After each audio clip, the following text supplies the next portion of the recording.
Hello, it's Talking Reds. Happy Wednesday, everyone. It is John Gibbons with Josh Sexton, and we're here. We're going to talk about transfers this morning because Liverpool have gone a little bit quiet, but I thought it'd be good to reflect on what our rivals have done. Obviously, pre-season started. I've seen a few different clubs getting excited. I don't know if you've been keeping an eye on other clubs pre-season or even much of our own, to be honest with you, Josh, but clubs are sort of here, there and everywhere, and everyone's looking for them little clues, aren't they? We watched the Liverpool-Man United game in Bangkok with the guys from United View, and they were sort of getting very excited and sort of apologising to us a little bit, like, oh, we've had nothing to cheer for 2 years. I was like, oh, don't worry about it. But it's that sort of season, isn't it, where we're looking for, things from United's point of view, new managers, what's more is you getting out of players, but also, new signings. We're going to come on to, start with Arsenal, but, It is that sort of season, is it, where you're just looking for any clue you can have that, it's going to be an exciting season? Absolutely, yeah, and I guess it depends how tight your echo chamber is really on Twitter, how well you've structured it and built it, depending on, what of other teams pre-season you've seen. Like, I follow David Mooney, for example, who, if people don't know, if they listen to the Anfield Wrap as well, they'll know he's our sort of Manchester City correspondent, if you will, and he tweeted a goal that Gabriel Jesus had scored for Arsenal. Obviously, Arsenal's new signing from Manchester City. Melissa Reddy has been covering a lot of United in pre-season, hasn't she? So she's been following them around, and so I've got to see sort of glimpses through her social media of what they've been up to. And of course, they battered Liverpool in the first game of pre-season, didn't they? Which I'm sure was a big confidence boost. I think Sky Sports Twitter put out at half-time, like, United 3, and look, what a start for Erik ten Hag, which I would say is really good shithouse. And there was people who were instantly fuming about it, being like, oh, it's only pre-season, but I mean, they knew that, lads. They were doing it for the engagement. Yeah, absolutely. So we're going to go through club by club and look at what they've done. And we'll start with Arsenal. You mentioned Gabriel Jesus there. He's getting the Arsenal supporters excited. I mean, they're an excitable bunch, is what I'd say. Or also, they see him in my echo chamber. But they've signed Gabriel Jesus, Marquinhos as well from Sao Paulo, Fabio Vieira, who looks a good player as well, and it looks like they're close to getting Zinchenko. What do you make of their business so far? I mean, Jesus is the one we know the most about, and I don't know what you thought of him at Man City. It felt like to me like he was getting to the point where he needed a fresh start. Maybe Arsenal's it. He's got a couple in pre-season already. What do you make of that move and Arsenal's business in general? Yeah, it's been a strange old time from Manchester City, really, hasn't it? Because when he was signed, it seemed like he was going to be the succession to Sergio Aguero. And they were talking like potential future Ballon d'Or winner, weren't they? It never sort of quite happened for him, which is strange, really, because he seemed to sure loads of goals for them last season and score some dead important ones at dead important times. Well, he scored a couple against us, didn't he? He just never sort of, you didn't feel like he ever kicked on to that point he got to last season, but then you almost felt like maybe last season was the starting point for him, being able to do that for Manchester City, but then he didn't quite. I think that's a really good move for him, because he moves into an Arsenal team which sort of matches his age bracket, if not a little bit younger. It seems like they're a team who's getting a bit of Samba flair, and as well signing that lad from Sao Paulo too. I really like what Arteta's doing at Arsenal. I think he's building a really solid young squad there, and there's so many talented young players, and I think Gabriel Jesus is another one of them to add into that. Yeah, I don't think, from what Arsenal have done so far, they're necessarily Liverpool's concern next season, but for them, it's all about getting in the top four. They missed out last year, didn't they? And these are the kind of signings which you could see, could make them more competitive. Obviously, there's a few outs as well. Guendouzi's been out of favour for a while. Lacazette, who I know wasn't always sort of a fan favourite, but I always thought played pretty well against us. But, it does feel like they're making, in theory, the right signings to push on to be potentially a top four team, albeit the others have strengthened as well. I think Arteta is making his imprint on that team, more importantly as well. Like, as much as he managed to repurpose Lacazette into like an assisting striker, in like a false nine who drops a bit deeper almost in the Firmino role, although obviously not quite on that level, but he was never quite an Arteta player. It was a bit like Aubameyang and even Xhaka I'd throw into that as well. There's just a couple in that Arsenal squad and a couple who will remain. I think Xhaka's sticking around, isn't he, by the looks of it? But there's a couple there who just don't seem to quite fit that Arteta rebuild that he's going for. But he seems to be getting his signings in through the door, which is all you can say. He's definitely being backed by the board. I think he signs a new contract at the back end of last season as well, doesn't he? So if I was an Arsenal fan, I'd be dead excited about their future. Like, if you look at the games that Arsenal struggled in last season, they tended to start really well. Like you look at even the Liverpool at home game, the City game, I think, which is at the Emirates, I think it was, where they famously started quite well and then sort of tailed off towards the end before Xhaka it is who gets sent off. It feels a bit like that's how the season went. Not necessarily that they started so well, but they just really tailed off towards the end and then obviously lost out on that top 4 place to Tottenham. But that will sting that group of players, I think, and they'll want to come back for more next season. Yeah, we'll see. Okay, just run through the next couple a little bit quick. Aston Villa have obviously made Coutinho permanent. Diego Carlos looks a good signing from Sevilla. It's interesting, that Villa are able to sort of take players, top players off Sevilla, but that's the sort of the way the Premier League is now. And Matt Targett going to Newcastle for £15 million found it a little bit harder sort of to get into the team back end of last year. So Steven Gerrard's Aston Villa sort of see how they go. Bournemouth just done a couple of frees at the moment, so you'd imagine the Bournemouth fans would want them to be a little bit busier between now and the end of the season. I've not been keeping an eye on the Bournemouth Wrap, to be honest with you, Josh, to seeing who they've been linked with, but you fancy they need to be doing a little bit more than that to stay in the league. It would be nice to have James Roach back on this season. In fairness, I can't remember what James' podcast is called. But I don't think he is. He's just a fan. Oh, is he? Yeah, sound. Yeah. But yeah, it'd be nice to have him back on. But yeah, it's one of those where a team comes up that you want to see them sort of throwing their weight around, don't you? So hopefully Bournemouth have a few big moves up their sleeves still. Yeah, Brentford having a go, and they're obviously last year's template, if you like, for a team like Bournemouth, although Bournemouth have done this before and did quite a big stretch in the Premier League. I think it was 7 seasons they did in the end. They signed Aaron Hickey, who's an interesting one. We've just been sort of looking into him a little bit more. A young lad who got released. It's similar stories to Andy Robertson, really. He sort of got, a young fullback got released by Celtic. He ended up getting picked up by Hearts. He goes to Italy for 1.5 million to seek his fame and fortune, and now he's coming back to the Premier League for £18 million. So a good kind of example for young players who have a bit of a setback that Europe, well, even the world, I guess, is your oyster. And you can go out there, maybe find a league that suits you, find a team who are going to give you the chance. And he's an £18 million footballer now. 100%, and progress isn't linear in football, is it? People have all sorts of different routes into Premier League stardom or to the top of world football. I mean, Jamie Vardy's one that everyone always goes back to, isn't it? When he was sort of playing for Fleetwood and even further down in the non-leagues at quite a more experienced age. You'd say you'd have thought that he'd have broke through younger, but he doesn't, and yet he still goes on to break Premier League records, of course, a Premier League winner and stuff like that. So the template is there now for younger footballers to not necessarily give up, and more importantly, it seems like the support network is getting stronger, isn't it? You've seen what Trent's doing with his initiative to help lads who have fallen out of academies and those sorts of things. Andy Robertson is, of course, a lad who was sort of shunned by Celtic's academy and has gone on to bigger and better things. So I guess it shows to not quite give up, even if you feel like your dream has took a bit of a blow. Yeah, and Liverpool, have released, a number of players, this season, and they'll have, decisions to make. First of all, do we stay in the game? Secondly, if we do want to, what sort of level do we want to be going at? And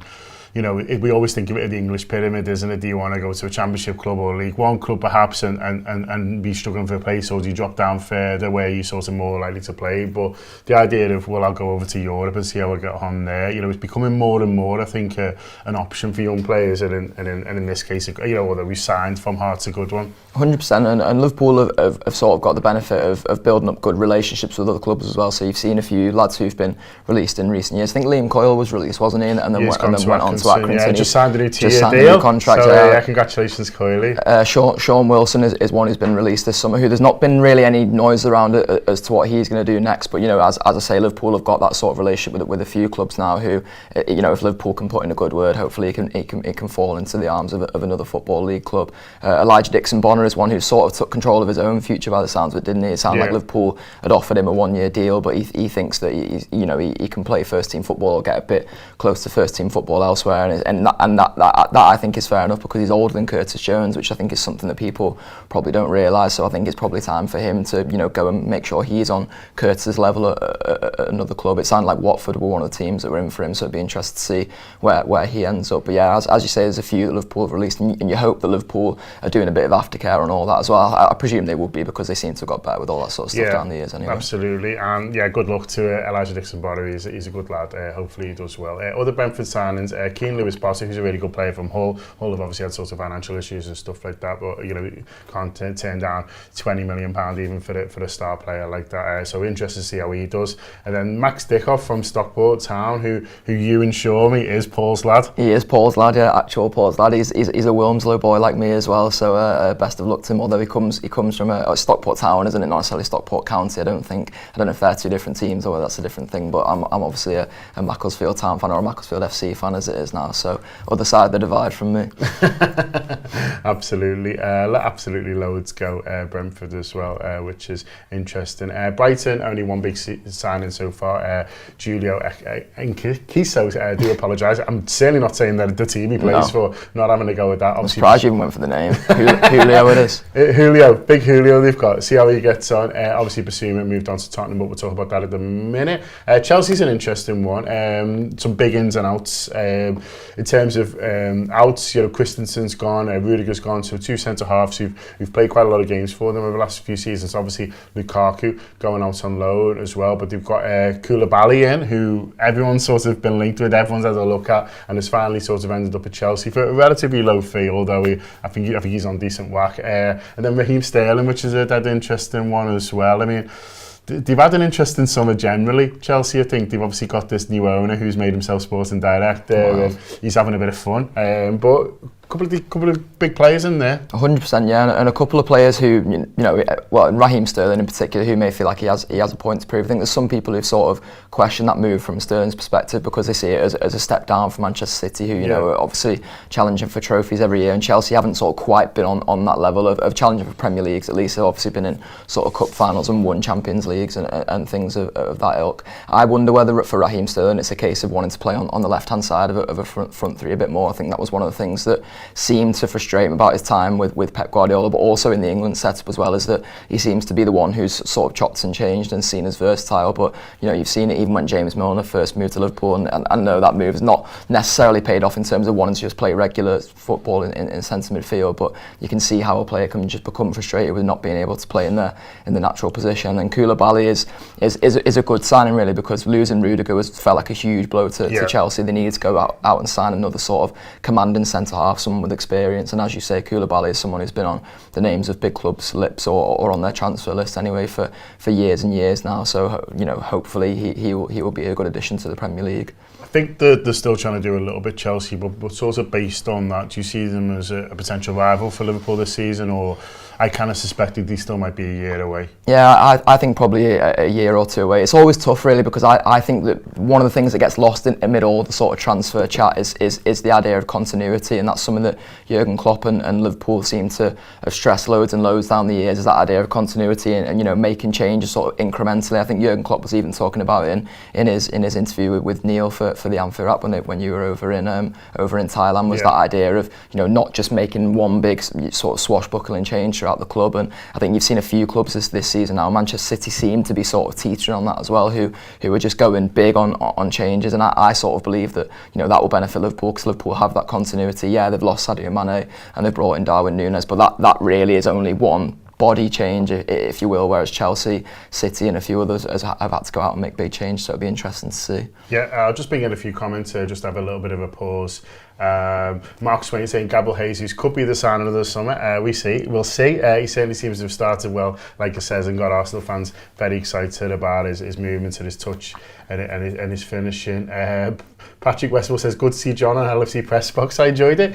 First one, quite enjoyed it yesterday. Johnny Guns says, our rivals appear to be loading up. We seem to be sitting in our hands. I mean, it is worth saying that we got our business done early, didn't we? We always do as well. And I think that, that situation, I understand that people want more, in particular midfield. That's another thing that Jurgen Klopp talked to Neil about when we were sort of out there, really. But, we do need to remember, how much work we did do early to shape our squad, and that's sort of what you want. 100%. And it's like I said before, I would be worried if Liverpool went out and had to make 10 signings this summer. I would believe that something is wrong if Liverpool had to go and do that. And I know the new shiny lads and the big transfers are what gets us all excited on top of Liverpool winning football matches. But you can rest assured that Liverpool will be winning plenty of football matches this season because we've seen how good this squad can be. We've seen the potential of a few players who can only get better as well, and that is a thing that Jurgen Klopp keeps stressing, is that, you know, as much as it is nice to bring in a new player, that becomes an unknown quantity then, because, you know, even if City, you know, do go out and sign someone for loads of money, if they've sold Bernardo Silva, then they've lost,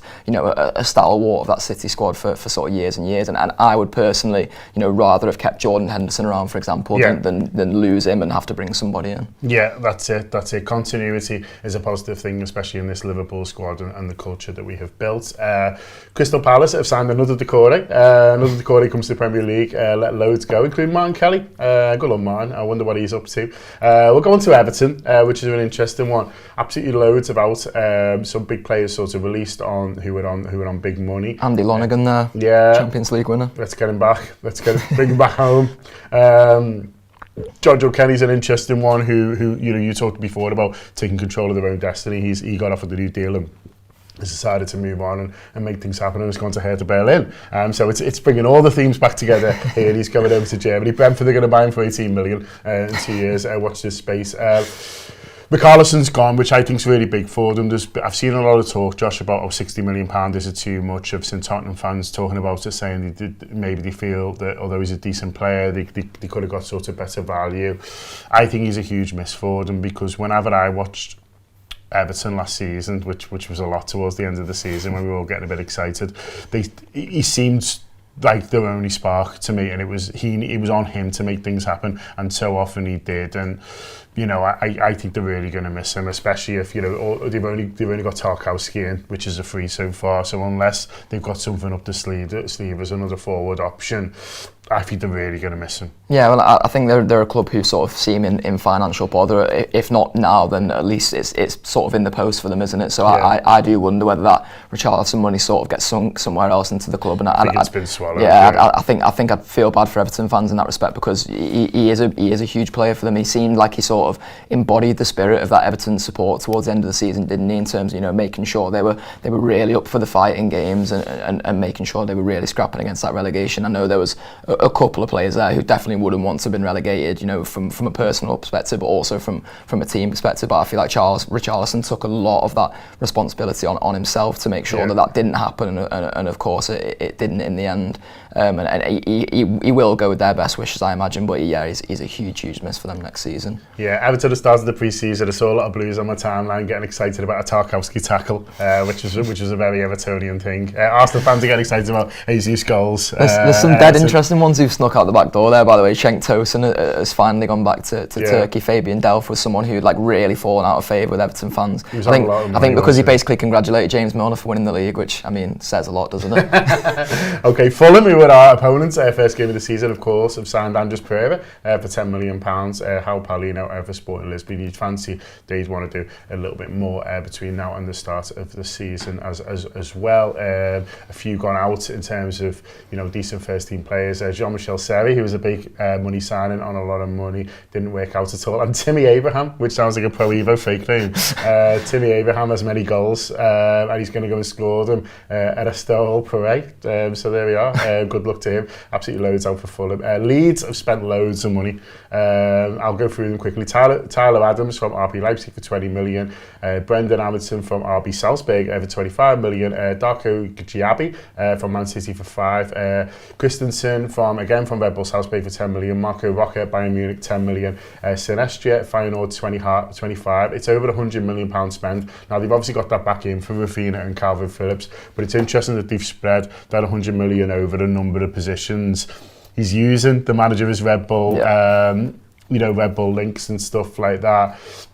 It's almost hard to tell, isn't it? You know, especially for us, you know, from being on the outside, how this is going to do. But you know, you can understand why he's using his links. He's using link in Germany, he's using his links in Red Bull, and listen, we've signed well from those clubs, so why not? 100%. I think it's interesting the way you, as you said, the sort of spread they're betting there, if you will, because you know we've seen Liverpool do that in the past, we've seen Tottenham do that in the past, and it's backfired. But they're clubs who are sort of trying to operate at the other end of the table. I think Leeds, you know, mission again this season will probably be to break back towards the top 10, and having more depth won't be a bad thing at all. You know, you've got 5 subs coming in and that kind of thing. They're a team who has to really sort of innovate on the fly now and make sure they're back up towards those. So seeing them do big signings, as you say, using the Jesse Marsh Red Bull connection there can only be a good thing for them. Yeah, I think as well, you know, you talked before, Josh, about Arteta and wanting to put his imprint on the club, and you fancy Jesse Marsh is in a similar position, really, and so it's almost, well, the more new players, the better, really. So I could get 2 belters in, perhaps, but, you know, he wants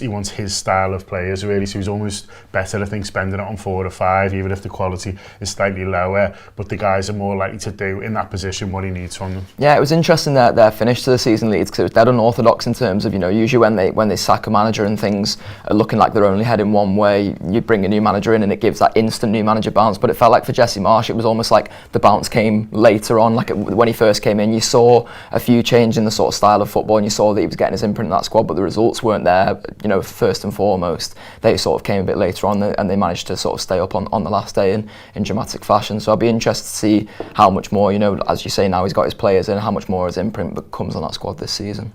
Leicester have signed absolutely no one and sold no one I've thought of. What a wild summer. I feel like I just need to ring Pete, hasn't much going on. Maybe they've just shut.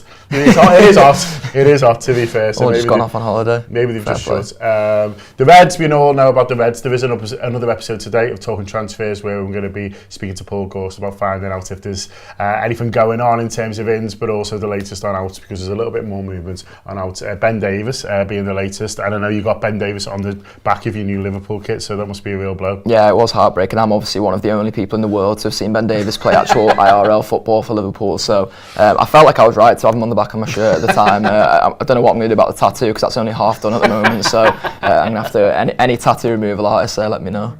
But best of luck to him, and of course Misa Williams as well, who's gone out to Blackpool on loan. Loads sort of going out in terms of loans, a few more European ones as well there, which is interesting in terms of what we were talking about. City then, Haaland is in, Ortega in on a free, and Calvin Phillips, who I quite like as a player, but there is quite a few outs as well. We talked about Sterling, we've talked about Jesus. Last season when I spoke to City fans, you know, you mentioned David Mooney there. They were always slightly concerned that the squad was a little bit light, and you know, people sort of take the mick and go, oh, they spent all this money, but when you actually looked at it, you could see that the point there, whereas Pep Guardiola was very much functioning on 17, albeit very, very good footballers, and sort of moving them around, really.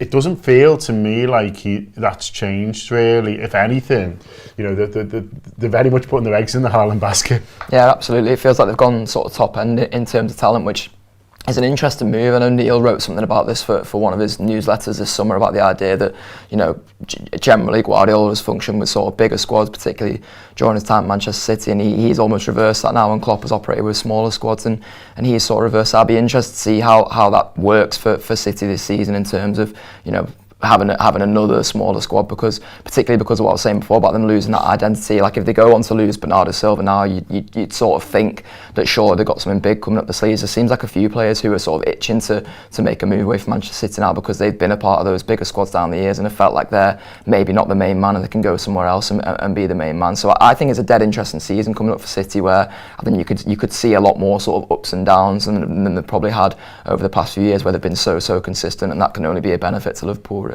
Yeah, we'll just do 2 more big clubs because I don't want to sort of take up a huge amount of your morning, really.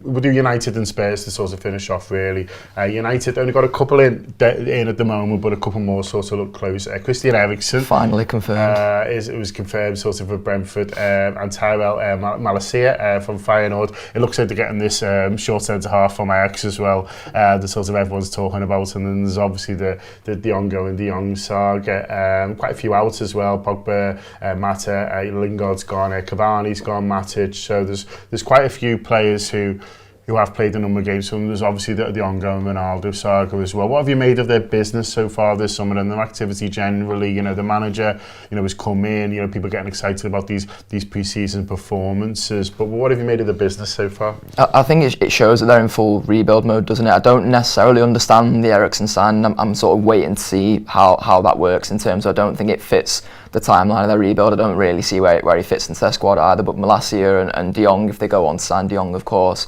you can sort of see where they fit into that. And obviously, as you say, all the players who've gone out are experienced players who've played loads of games for Manchester United. So there's going to be a few sort of interesting times to come for Manchester United, I think, in terms of, you're already seeing the way they're sort of stalling around signings. It's sort of endemic of the way they've been for years and years, and endemic of the issues at the top of the club, and I don't think those are showing many signs of going away, and I think that's going to be a thing that the squad and Ten Hag in particular have to battle against while they go through this rebuild. But I wouldn't be surprised to see some of those issues sort of correct themselves as they go forward, because they clearly have to give Ten Hag time. They're going to have to give him money to spend and those kinds of things. So if you're Manchester United, you'd be excited about the future, but there's going to be some major ups and downs to come, I think. Yeah, they keep asking for patience, which is obviously key in these situations, but I guess as long as the supporters are seeing signs of progress, then you will give that patience, just like we did with Jurgen. Finish up on Tottenham then. They've got Perisic in from Inter Milan on a free, Forster from Southampton on a free, Basuma from Brighton about 35 million, Richarlison, as we mentioned before, from Everton for 60, and then last couple of days, Jed Spence from Middlesbrough, although he was on loan, and Nottingham Forest, so people might have seen him there for £20 million. Steven Bergwijn gone to Ajax, who I quite liked as a footballer, but never seemed to completely settle there, but they got £26 million for him, so fair play for that.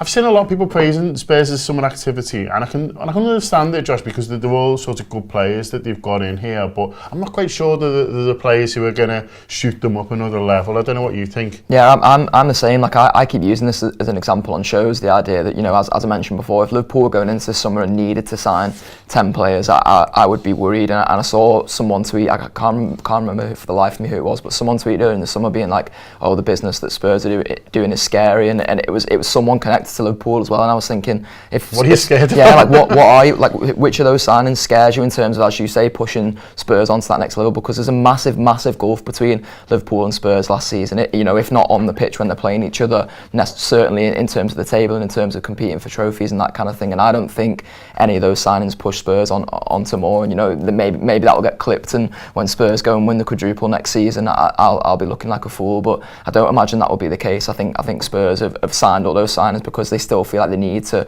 make some improvements. And I mentioned the 5 subs before, and making sure that those bigger clubs in particular have deeper squads, and that seems to be the way that Spurs are going. So fair play to them. But I look at some of the signings they made in January in particular last year, that Kulusevski who came in, I really like him as a player, and I think they're the ones who sort of push you on. I don't necessarily see any of those lads who've signed this summer pushing them on. Yeah, but we shall see. If you want more in terms of our analysis of the teams who are likely to be competing with us next season, then there's 2 episodes of Top 6, which Mo hosts, that looks at, well, it does what it says on the tin, looks at the clubs who are likely to be fighting for Top 6 and does a bit of analysis of those. Mo hosts that. It's a fantastic video show on our subscription service. There's 2 episodes of those out next week, so look out for those. Also, if you want more transfer stuff, as I mentioned before, I'm with Paul Gorse today. It's going out later today. Latest on all what's going on ins and outs in terms of Liverpool. So viability of some of these links, and also looking at who is recently got out of Liverpool and also who is closer. So look out for that as well. Just to bring in a couple more comments before we finish up. Carter Bredson says, Keane Lewis Potter is one to watch at Brentford, new signing. He's young and profiles like a Liverpool forward. Yeah, I really like him as well. Understand why Liverpool aren't doing business at the moment, because he's a £20 million player from Hull. It's not the kind of signing we necessarily make. It's more one where we watch it, see how he does there, and maybe make the next move after that. But yeah, I agree with you, Carter. I'm going to be watching that one certainly with interest, and hopefully he doesn't play too well against Liverpool, because that's normally how you get signed by us. Absolutely. We don't want that. Okay, we'll leave it there. Thanks a lot to Ash for filming us this morning. Obviously, me and Josh have really enjoyed your company this morning. Continuing once a week at Talking Reds at the moment, but obviously you've also got the free show every Monday on YouTube as well, and do join us for Tour Live on Fridays, which goes out live across all our platforms, but is also available on YouTube after that as well. Have a lovely rest of the week. Enjoy the Reds tomorrow night. Don't forget, Liverpool are playing tomorrow night. We get another chance to see how our pre-season how our Glenn Price season is progressing. I had a lovely week with Glenn, by the way. I love Glenn. What a fella. Up the Glenn Price Reds. Love you, Glenn.